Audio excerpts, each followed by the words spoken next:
Okay, hello everyone. I've been asked a few times, and I see a lot of questions around on how to use the Insta360 or what the workflows are. So I thought I'd show you how the app works and then eventually make a video even about the desktop app. But let's start with the mobile.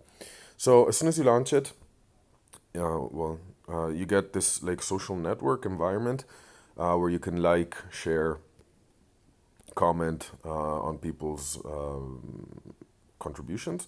So this is pretty cool. You have a album section down here. Here's where you select whatever media on your camera or on your phone to edit. You have there's this camera button, which is to take photos directly or videos. Tutorials, so this is pretty self-explanatory. You have advanced and basic tutorials on functionalities of the cameras, workflows, creative tips and stuff. And then settings. So here you go into a little bit more detailed settings on, current region, how to connect, pair, or watermarks and stuff. So let's quickly select the video. Here you can choose between photos, videos, and bullet time media. So let's take a quick video. I shot in Amsterdam the first day I had the camera just to test it out. So you'll see a bunch of buttons here at the bottom. There's a timeline. There's this centrally here. There's this screen where you can drag to change your framing. There's a timeline at the bottom, which you can also easily drag. A bunch of buttons at the bottom, which I consider framing buttons, I would say. So they're the more to do the technical editing in your video, I guess. So you have a play and pause button. If I was a bit jittery on my phone, it might be that it's not powerful enough. You have this aspect ratio selection button, so depending on what use you need for the video, whether it's social media, stories, or whatever, you can select the appropriate or your favorite aspect ratio. A screenshot saving button, there you go. And free capture, it's called. It's a little guy running on the right. So free capture is where you do most of your editing. You have three options. You have Viewfinder, Smart Track, and Pivot Point. Viewfinder and Smart Track I don't use very much. Pivot Point instead is the option I use most. So we'll just quickly go through them to show you how they work. So Viewfinder has this slider where you can shift between tiny planet kind of view and a more flat view. As long as you're pressing the red button, the camera's recording. Is recording the view you're selecting over the video. So all these movements are going to be automatically recorded onto the video if I select to keep the changes.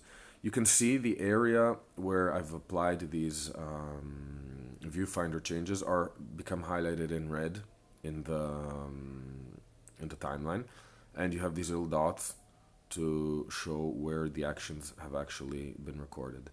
But we don't want to keep that, so we'll just delete it. Very well. Then we have Smart Track, so we click on Free Capture again, Smart Track. So this gives me basically the camera automatically tracks as far as it can the object that I put in the center of this yellow circle. So the way to use it is you frame whatever object you want to track. So in this case, let's say I want to track myself. So I put myself there in the center of the thing. Click on Free Capture, Smart Track. That'll select this area inside the... and then it'll try and track me. So in this case, it's not managing very well, apparently. But yeah, basically that's its functionality. You choose a certain element in the framing and you decide to let the software track that as long as it can. But again, I'm not a big fan of that, so we'll delete it. So to delete effects, as you can see I just did, you press or double click, so to say, at the bottom in the timeline, and you'll get this little red cross, X. So you click on that and it'll delete the effect. So you have to keep it, you have to keep your hand on, you have to press longer until it appears. Okay, let's go to the more interesting creative effect, which are pivot points. Pivot points give you these yellow markers, they're points between which you can have the camera perform a certain action. So for example, in this case, the camera will follow this orientation because I set it as a pivot point there. So if you see the video playing, now I'm starting to move, the camera will maintain this orientation as long as I apply a new pivot point. Now, let's say I'm looking at the video, okay, this is all good, but I don't like my leg there because it's on the point, and I actually maybe want to focus on that guy there that appears in the... So, let's scroll back in the timeline, and let's see, let's reframe this direction. And what I want to do is, as soon as I see this guy in the center, there, I want to place a pivot point here on him so that the camera between pivot point 1 and 2 will shift its angle to have the guy central now. So there we go. Let's see if we play it.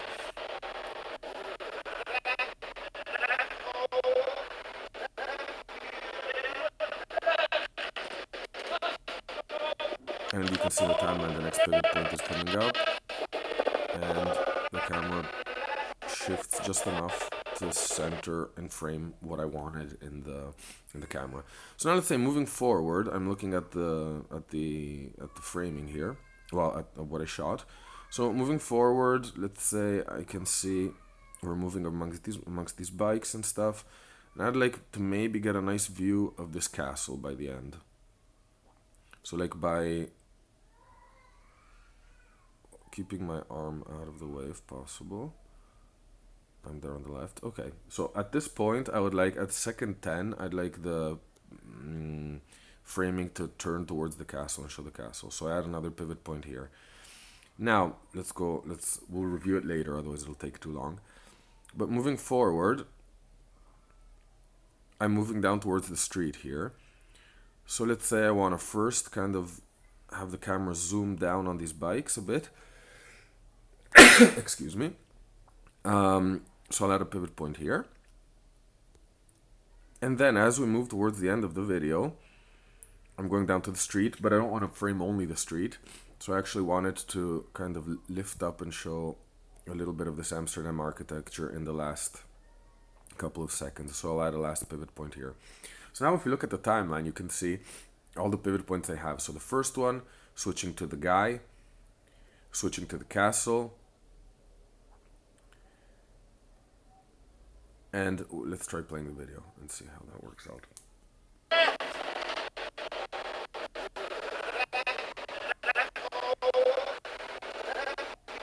The preview is always a little bit tricky because, yeah, I think my phone might not be powerful enough to play it seamlessly. Or it just might be that, you know, it's running some pretty heavy video. So in general, it might be that the mobile app isn't. So here you see we're switching now to the castle. And now it should be pivoting back right onto the bikes. Focusing down on all the handlebars and the mess of bikes, and now zooming down towards the road, and then lifting up just at the end to show the Amsterdam street.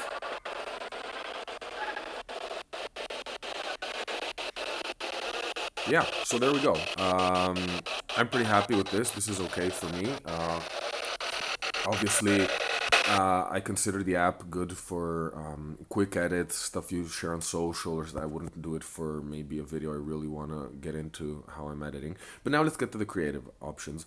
So the buttons you see on the top, well, you have obviously the back button to go back to the other areas of the app. The third button is the export one. You have this fourth button here, which is, you have different options, like you can look at it in VR mode if you want to preview it with VR goggles. You can add a logo, add or remove stabilization, direction lock, all kinds of different options, restore video, and these things here. Okay. And the second button here is the most interesting. It's editing options. It's more creative options. So you see 4 new buttons at the bottom. You have filters. These are creative filters, kind of like Instagram filters, I would say. Each one of these has 4 different intensities you can, or gradations you can apply. So let's just choose one for the sake of it. Let's say filter B. Yeah, let's do some kind of look like this. It'll be okay. And there we go. We can apply it. Speed. Now speed is quite interesting because it enables us. Excuse me, guys. I'll just have to blow my nose. Whew.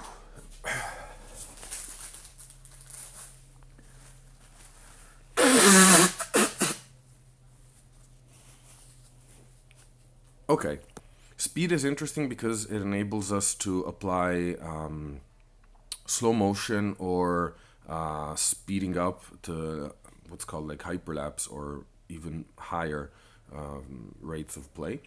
So let's just quickly apply a little bit of a slow motion between.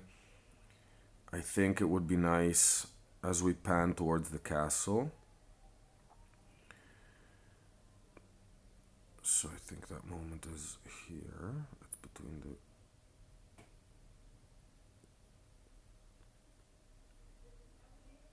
So we need to scroll a little bit. Okay, so after we see the guy. Okay, so from here. So to do it, you select whatever speed you want. So in this case, we'll go for 1/2. So we won't do an extreme slow motion or anything. Then we drag our timeline at the bottom. So you see there's this new colored slider showing up above our timeline. And that shows the area where the slow motion or the time edit will be applied to. So let's confirm it. It usually doesn't show it exactly in the preview, so because as I'm mentioning, it's a little bit jittery, but we can see if just by any chance. So now here it should be slowing down a bit, but I don't see that really displaying. So we'll just export the video and then check the final version. Then you have trim options, which we won't use, but it's pretty straightforward. You can, selecting this or this arrow, cut off the front or end of the video if there's extra stuff, unwanted stuff you don't want. That's quite straightforward. And ships leaving. And then music options. You have a small library of music you can use. It's really small, so it's just 6 or 7 songs. We'll just use this one, I guess. And to apply it, it's quite straightforward. You just select which one you want or none, go back, and then you have your music. Now we save our progress so far, and the video's done. Now we just need to export it. So we are going to export it to local. So now this is going to save in a Insta360 folder. The preview is always really bad, so I'm gonna go find the video and open it externally because I always notice it doesn't work in the app, and it takes some time now to export actually. So we're gonna skip this time here, and I'll see you in a minute.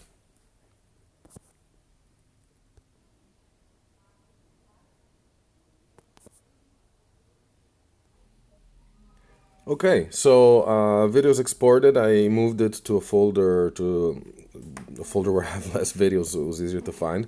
But normally you're gonna find it in your gallery, so the last video created should be that. So let's take a look. It takes around 5 minutes to export, by the way. And seems to freeze my camera too.